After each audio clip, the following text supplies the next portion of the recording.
Sean and Jody, if you're not underwater, this weather can be pretty sticky, but tomorrow's weather is going to be downright dangerous. A McChesney Park native is on his way to the ends of the earth tonight. The chemicals that went into the ground are not in your drinking water. Turnout this year was a little disappointing, and a lot of the neighbors wish more of their own were here. And from there, the losing side still has one more chance to appeal to the Illinois Supreme Court.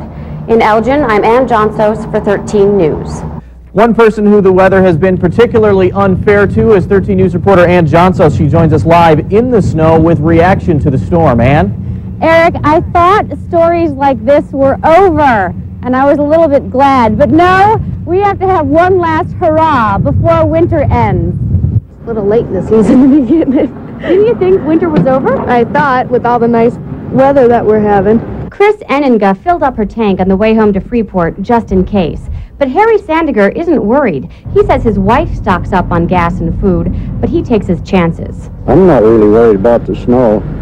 I always have a four-wheel drive vehicle, and I've lived in the snow for many years. Linda Matrenga has lived through snow before as well. That's why she went grocery shopping today. I needed to pick up a few things, but I thought with the snow coming, I wanted to get here and get home before it starts. Stores all over Rockford saw a little spike in business today as people prepared for the worst. And at the city yards, truck drivers did their share of preparing.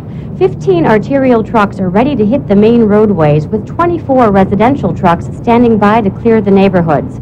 Plowing will start tonight and go on until the early hours of the morning. For Matrenga, it's a pain, but hey, it comes with the territory. Hey, we've been lucky. We're lucky. So now do we deserve this? No. Most of the people I talk to are pretty cheerful about this storm. After all, we've had snow in April and May before. At least with this snow, we can hope it will melt pretty soon. Reporting live in Rockford, I'm Ann Johnsos for 13 News. And we just hope that you can thaw out in time for the next storm. Thanks for that report. Firefighters here are just leaving after what they call a job well done. The fire here on Washington Avenue broke out just before 7:30. 9 people were in the building, but no one was seriously hurt. Charles Lasinski fought his way back to the building after the area was safe. His son Jeffrey owns custom-designed cabinetry, and they were both inside painting Christmas decorations when they saw the flames. We saved everybody. Everybody is fine. But 10 years worth of work and sweat and blood and tears have disappeared in a matter of an hour. South Beloit's fire department got to the building first, with Harlem Roscoe not far behind. We could see flames probably 2 or 3 miles out of South Beloit. We could see flames. The main part of the building was completely destroyed, along with the cabinets and machinery inside. Neighbors heard several explosions as cans of varnish reacted to the heat. Shadow Lorenz could hear the explosions from his house 3 miles away. I looked at the sky, and half the sky was pitch black, and then over towards this way there was a big red glow in the air. Lasinski's son was the only one hurt. He cut his arm as he was trying to help firefighters. And even in the devastation, this father can feel some relief. It's Thanksgiving, and we're thankful that everybody's together, and everybody's going to sit down to dinner, and we try not to think about it. Sheriff's police are working with the fire departments to assess the damage here and to find a possible cause. One investigator did tell me that they don't think there was any foul play. They believe it was a heater. Something went wrong with the heater on the north end of the building. Reporting live in South Beloit, I'm Ann Johnsos for 13 News. Ann Johnsos is live from the scene near the Greater Rockford Airport. She has the latest. Ann? Eric, the scene here is much quieter than it was all day. It took firefighters and hazmat along with state and Rockford police more than 6 hours to take this from an emergency and make it safe again.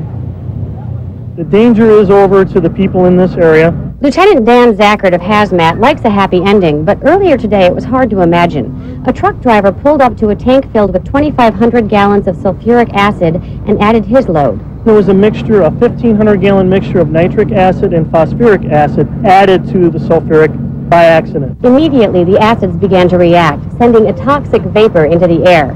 Division Fire Chief Steve Leedy said they couldn't stop it. If I plug the vents, then I'm going to cause an explosion, and I'm going to have a bigger problem. So we're taking the safest route we can at this point in time. By noon, the reaction had slowed and the vapor was much weaker. Workers at the scene moved on to assess damage. Some of the product got into the storm drain, and we need to make sure where it's going and what it's going to do when it gets there. A private company contracted by MGF Industries was brought in to plug the storm drain while the tank cooled off. From there, it's a question of putting the chemicals into another truck and getting them out of here. And damage assessment will continue. Well, we're still trying to get some plats that are showing just exactly what sewers, whether it be storm or sanitary, that this product would go into. And at this time, it doesn't appear to be a major hazard either way. Again, I want to make it clear the chemicals that went into the ground are not in your drinking water, but the EPA will run some tests of the areas around here just to make sure everything is safe. Reporting live in Rockford, I'm Ann Johnsos for 13 News. And how long before they get those chemicals out of the area? Well, Eric, in order to transport them, they have to be about 100 degrees. Right now, they're 160 degrees, so the crews here say they'll probably wait overnight before they try to move them. God, this is exciting, isn't it? For Jeopardy announcer Johnny Gilbert, every show is exciting. For the contestants, it's a dream. Even the king of Jeopardy, Alex Trebek, calls it an education. But for producer Harry Friedman, it's half an hour of holding his breath. If there is a mistake, if there's a technical problem, our obligation is to correct it in the fairest way possible. Many shows do have mistakes. With questions and answers flying around, sometimes the judges need to stop the show. We'll get an answer that we weren't counting on. So we have to find out, is that an acceptable answer?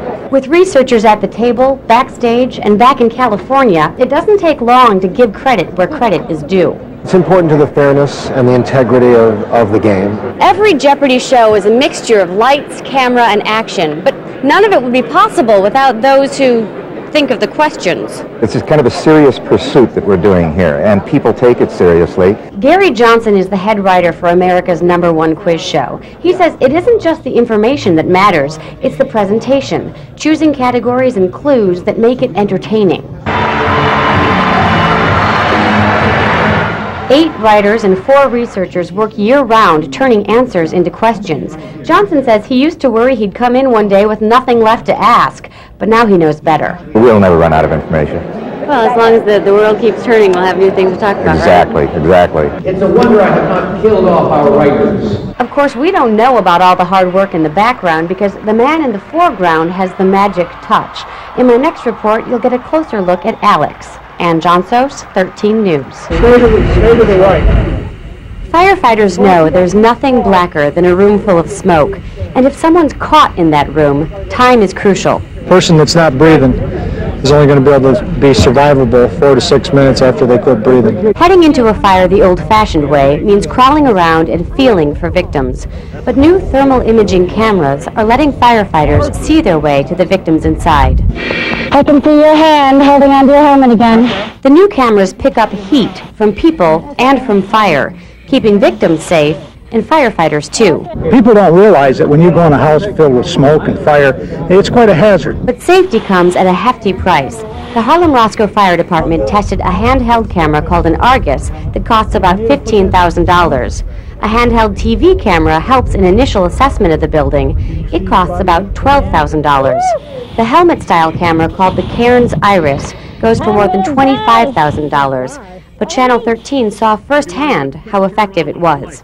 The first time I went in, it was totally black, couldn't see anything, and I was a little nervous. Second time around, it's white images, so I could see the heat from the people around me, and then the masks and the feet, and you could see furniture too if you were looking closely. Now, if I had known more about what to expect, I probably would have been able to save a life. Victim's life is our #1 priority, and it's going to save us a lot of time. And if a fireman's got one of these on, he can actually see what's really going on. It could save a life. And when it comes to saving lives, firefighters say no price is too big to pay. Ann Johnsos, 13 News. Fans of pro wrestling don't kid themselves. They know the moves are staged. So when a group of kids in Belvedere built a ring of their own, they knew they were in for some practice. Not all the moves at the Belvedere Championship wrestling meets look real, but the flashy ones draw a crowd. And when parents come to see what their kids are up to, they get a face full of violent antics.